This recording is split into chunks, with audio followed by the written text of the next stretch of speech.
Yang saya hormati Bapak MAD SKMM selaku dosen pengampu mata kuliah Manajemen Risiko. Perkenalkan, saya Alfinia Permadani dari kelompok 3. Di sini saya akan menyampaikan tentang studi kasus di Rumah Sakit Harapan Sehat. Adapun studi kasusnya yaitu sebagai berikut.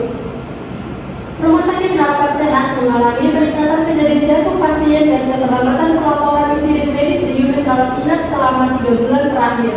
Sebagian besar insiden tidak terdokumentasi dengan baik dan belum ada sistem pelacakan risiko yang berjalan efektif. Manajemen rumah sakit meminta tim mutu dan keselamatan pasien untuk yang pertama mengidentifikasi akar masalah, yang kedua membuat sistem pelaporan risiko yang mudah diimplementasikan, dan yang terakhir menyusun laporan evaluasi risiko untuk disampaikan kepada direktur rumah sakit.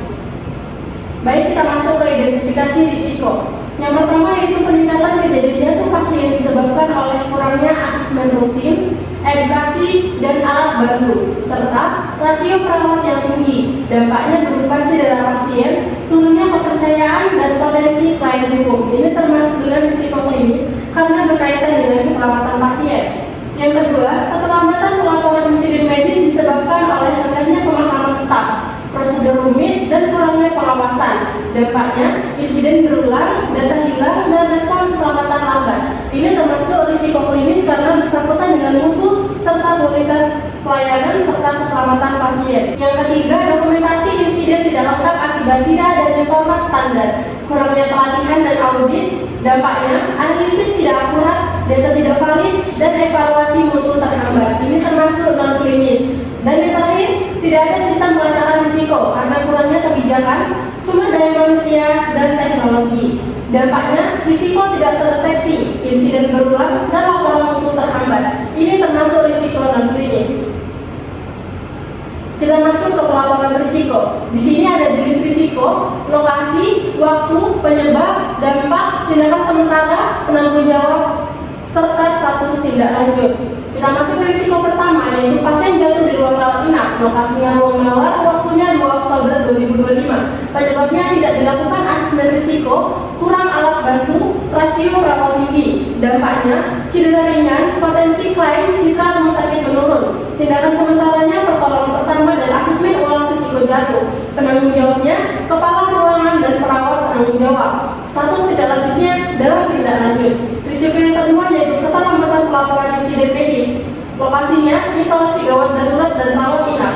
Waktunya 5 Oktober 2025. Penyebabnya pemahaman staf rendah, prosedur rumit, kurang pengawasan. Dampaknya insiden berulang, data hilang, serta respon lambat. Tindakan sementaranya sosialisasi dan penyederhanaan form pelaporan. Penanggung jawabnya kepala unit dan tim mutu. Status tindak lanjutnya sedang diperbaiki.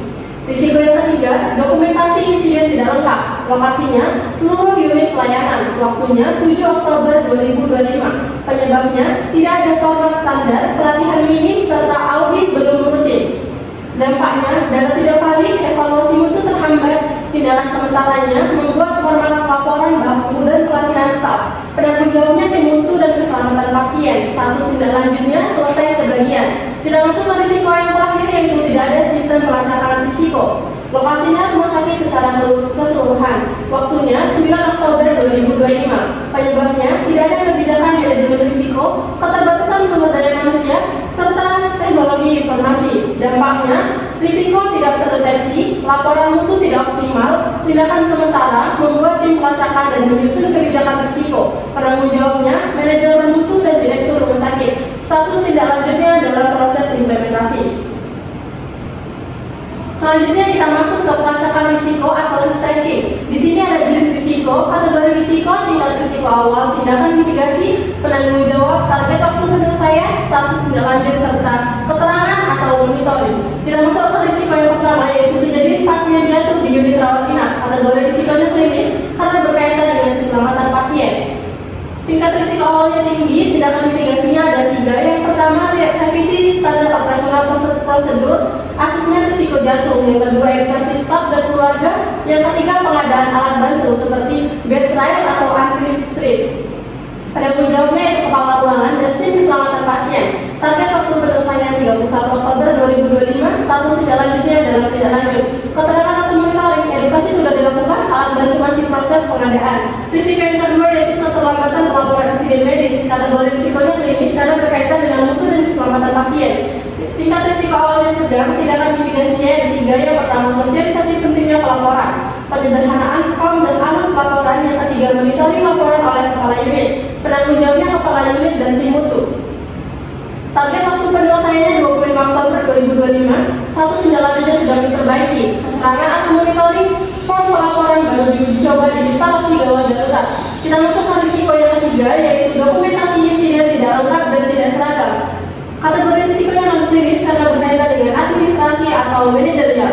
Tingkat risiko awalnya sedang, tindakan mitigasinya ada 3, yaitu menetapkan format standar laporan insiden. Yang kedua, pelatihan penyisian laporan insiden. Yang ketiga, audit kelengkapan laporan tiap bulan. Penanggung jawabnya tim mutu dan keselamatan pasien. Target waktu penyelesaiannya 15 November 2025. Status selanjutnya selesai sebagian. Keterangan atau monitoring format baru diterapkan di 70% unit layanan. Kita masuk ke risiko yang keempat, tidak ada sistem pelacakan risiko. Kategori risiko non klinis karena berkaitan dengan manajemen mutu. Tingkat risiko awal tinggi, tindakan mitigasi ada 3. Yang pertama, membentuk tim pelacakan risiko. Yang kedua, menyusun kebijakan manajemen risiko. Yang ketiga, rencana sistem digital pelaporan. Penanggung jawabnya manajer mutu dan direktur rumah sakit. Target waktu penyelesaiannya 30 November 2025. Status tindak lanjutnya adalah proses implementasi. Keterangan atau monitoring, tim pelacakan sudah terbentuk dan sistem digital disiapkan. Kita masuk ke pelaporan insiden. Judulnya, laporan insiden keselamatan pasien, kejadian pasien jatuh. Tanggal kejadiannya 2 Oktober 2025, lokasi yang Mawar, unit rawat inap. Dilaporkan oleh perawat jaga malam CPN AMDK. Pasien Nyonya A, 67 tahun, diagnosa stroke non-hemoragik. Pada tanggal 2 Oktober 2025, pukul 10.15 waktu Indonesia Barat, pasien Nyonya A ditemukan terjatuh di samping tempat tidurnya oleh perawat jaga malam. Pasien mencoba menyelamatkan diri sendiri tanpa meminta bantuan. Saat itu, bed rail tidak terpasang dan tidak ada bed pasien yang berfungsi di sisi tempat tidur tersebut. Setelah kejadian, perawat segera memberikan pertolongan pertama, melakukan asesmen cedera, dan memanggil dokter jaga. Hasil pemeriksaan menunjukkan luka ringan di lengan kanan, tidak ada luka berat. Pasien diobservasi 24 jam dan kondisi stabil. Di sini ada alur pelaporan insiden. Yang pertama mulai, yaitu selanjutnya kejadian terjadi. Pasien jatuh di ruang rawat inap. Selanjutnya perawat memberi pertolongan pertama dan asesmen cedera. Selanjutnya lapor ke kepala ruangan atau dokter jaga. Selanjutnya isi form insiden keselamatan pasien secara manual atau digital. Selanjutnya kepala ruangan verifikasi dan lapor ke tim mutu atau KKP. Selanjutnya tim keselamatan pasien analisis akar masalah, root cause analysis. Selanjutnya revisi standar operasional prosedur, pelatihan, dan pengadaan alat bantu. Selanjutnya tim mutu rumah sakit melakukan monitoring dan evaluasi dan prosesnya selesai. Baik, kita masuk ke analisis akar penyebab. Di sini ada analisis penyebab awalnya, yaitu asesmen risiko jantung tidak dilakukan secara rutin. 2. Tidak ada alat bantu atau bed rail, bel pasien tidak berfungsi. 3. Rasio perawat banding pasien tinggi 1:10. Dampaknya ada 3. Yang pertama, cedera ringan pada pasien. Yang kedua, potensi keluhan atau klaim keluarga. Yang ketiga, penurunan kepercayaan terhadap mutu pelayanan. Selanjutnya kita masuk ke tindakan sementara, yaitu memberikan pertolongan pertama. 2. Melakukan asesmen ulang risiko jatuh pasien lain di ruangan tersebut. Yang ketiga, melaporkan kejadian ke kepala ruangan dan tim keselamatan pasien. Kita masuk ke rencana tindak lanjut. Revisi standar operasional prosedur asesmen risiko jatuh. Yang kedua, pelatihan ulang perawat tentang pencegahan jatuh. Yang ketiga, pengadaan alat bantu keselamatan pasien atau bed rail alas anti-slip. Kita masuk ke diagram fishbone. Di sini ada mesinnya, ada 3, yaitu bed rail tidak berfungsi optimal. Yang kedua, bel pasien tidak berfungsi. Yang ketiga, tidak ada sistem alarm jatuh. Kita masuk ke metodenya. Yang pertama, SOP asesmen risiko tidak dijalankan. Yang kedua, tidak ada evaluasi dan kontrol dari kepala ruangan. Yang ketiga, tidak ada monitoring kepatuhan. Untuk manusianya, perawat tidak melakukan asesmen rutin. Yang kedua, edukasi keluarga tidak lengkap. Yang ketiga, beban kerja yang tinggi, 1 perawat 10 pasien. Kita masuk ke money. Yang pertama, anggaran terbatas untuk alat bantu dan pelatihan. Yang kedua, prioritas dana lebih ke operasional. Yang ketiga, keterbatasan sumber daya manusia akibat efisiensi biaya. Kita masuk ke environment-nya atau lingkungan. Yang pertama, penerangan kurang, lantai licin, tidak ada alas anti-slip, dan yang terakhir, toilet jauh dari tempat tidur. Baik, selanjutnya kita masuk ke tindakan korektif.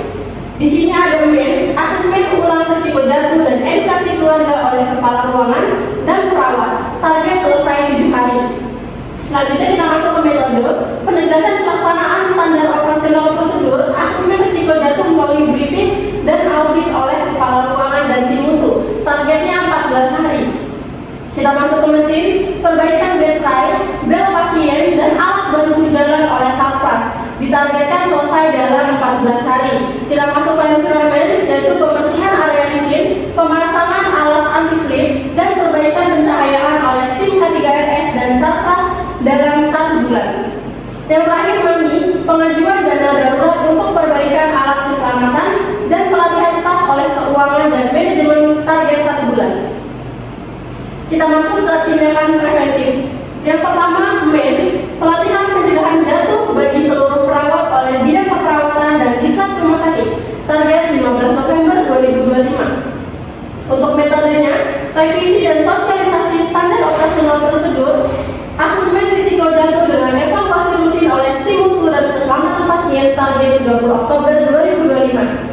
Kita masuk ke mesinnya, program pemeliharaan rutin alat keselamatan pasien oleh Satpas dan K3RS, target 30 November 2025. Kita masuk ke environment-nya, yaitu survei rutin risiko lingkungan dan standarisasi ruang aman pasien oleh tim K3RS dan manajemen rumah sakit, target 21 Desember 2025.